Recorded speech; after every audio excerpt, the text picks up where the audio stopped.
दोस्तों जो स्पीड ऊपर नीचे होती है तो जानबूझकर स्पीड ऊपर नीचे की गई होती है। 80 की स्पीड कभी भी नहीं होती, तो उसको ध्यान में रखो। और उसमें ऐसा नहीं है कि आप उसमें से सोचने लग जाओगे ये तो 80 की स्पीड आई नहीं, वो जानबूझकर की जाती है ताकि आपकी तैयारी अच्छी हो सके और आप एग्ज़ाम के पैटर्न के आधार पर तैयार हो सके। ठीक है, तो इसलिए 80 से ऊपर नीचे स्पीड की जाती है, नीचे भी होती है और 80 से ऊपर भी जाती है। ठीक है, तो इसको लिखिएगा और आराम से लिखिएगा। ऐसा नहीं है कि 80 पे देख के आप सोचने लग जाते हो कि तो 80 की ही नहीं, ज़्यादा है या फिर कम है, ऐसा नहीं है। ठीक है, वो ऊपर नीचे की जाती है जैसा कि आपको एग्ज़ाम में देखने को मिलेगा। ठीक है, तो उस प्रकार से यहाँ पे डिक्टेशंस बोली जाती है, तो उसको ध्यान में रख के आपको डिक्टेशन लिखनी है। ठीक है, हाँ, तो डिक्टेशन स्टार्ट होगी 3 सेकंड बाद।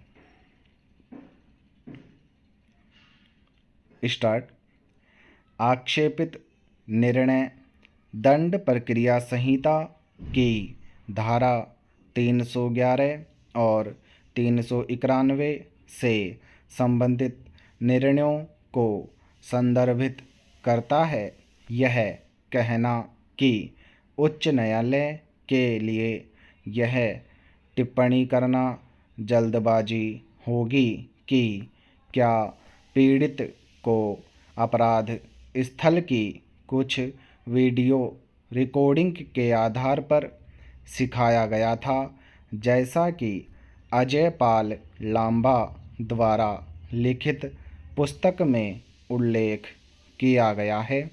उनका परीक्षण और रिकॉर्डिंग साक्ष्य के तौर पर इस तथ्य के मद्देनज़र महत्वपूर्ण है कि बचाव पक्ष ने पीड़िता और जांच अधिकारी चंचल मिश्रा को निश्चित सुझाव दिए थे कि अपराध स्थल की वीडियो रिकॉर्डिंग पीड़िता को दिखाई गई थी और उसके आधार पर पीड़िता को अपराध स्थल से परिचित कराया गया था। विराम।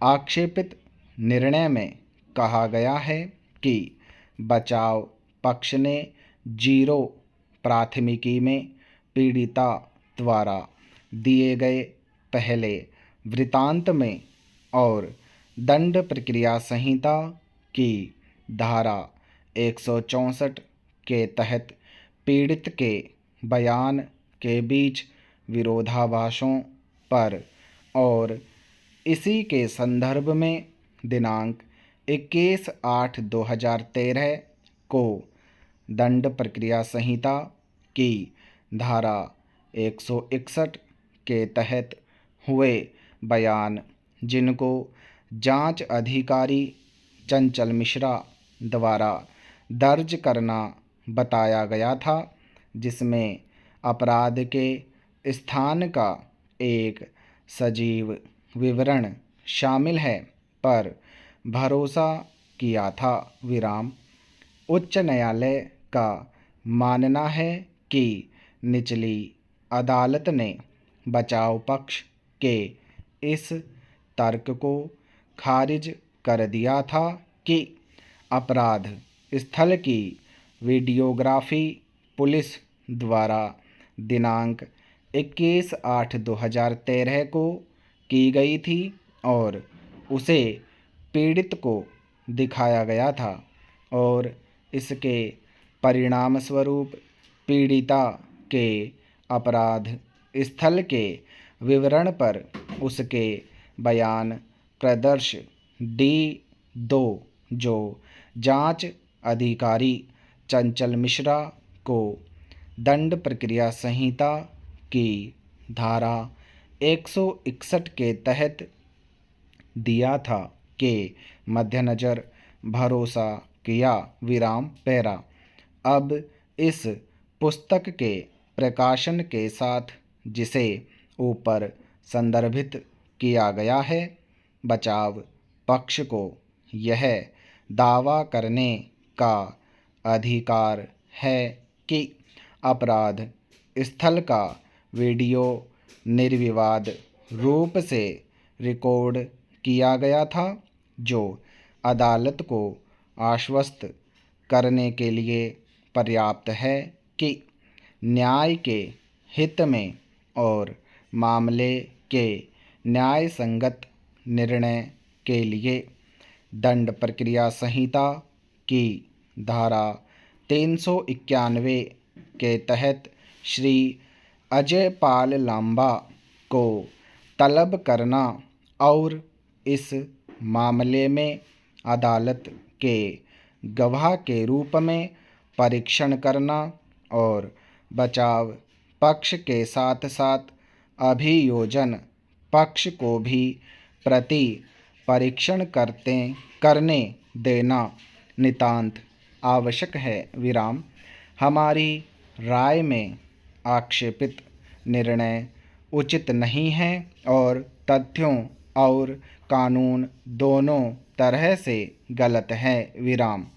यह तर्क केवल अटकलों पर आधारित है और वह भी दंड प्रक्रिया संहिता की धारा 391 के दायरे और उद्देश्य को समझे बिना। विराम। जैसा कि ऊपर कहा गया है, हम गुण दोष के आधार पर टिप्पणियां नहीं करना चाहते हैं।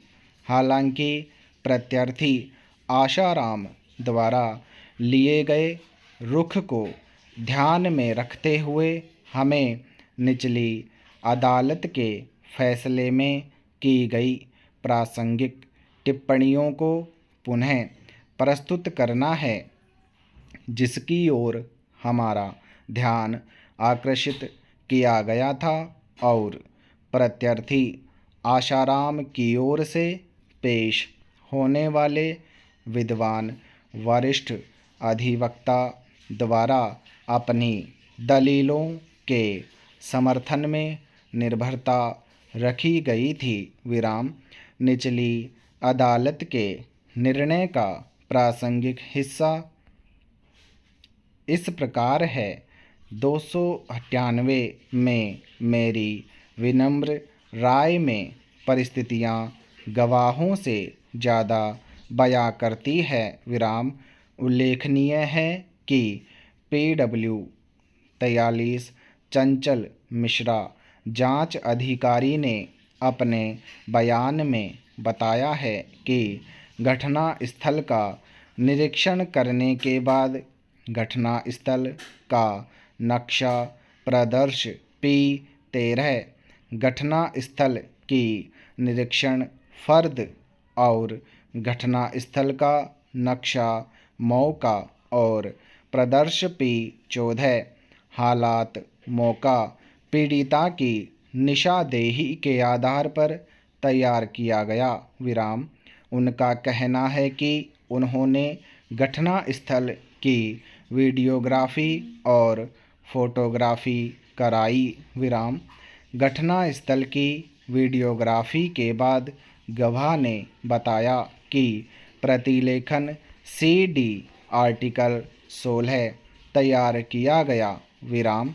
PW 30 पप्पा राम ने कहा कि उपरोक्त पीड़ित द्वारा बताई गई परिस्थितियों की वीडियोग्राफी की CD उनकी उपस्थिति में तैयार की गई। विराम समाप्त। दोस्तों, टेलीग्राम चैनल ज्वाइन कीजिए। वहाँ पे मैंने काफ़ी सारे लीगल शब्द जो शुद्ध हैं बिल्कुल वो डाले हैं, तो आपको वहाँ पे उनकी लिस्ट मिलेगी। एक सूची मैंने डाली है वहाँ पे, तो वो मिलेगी और काफ़ी सारी मैं डालता रहूँगा।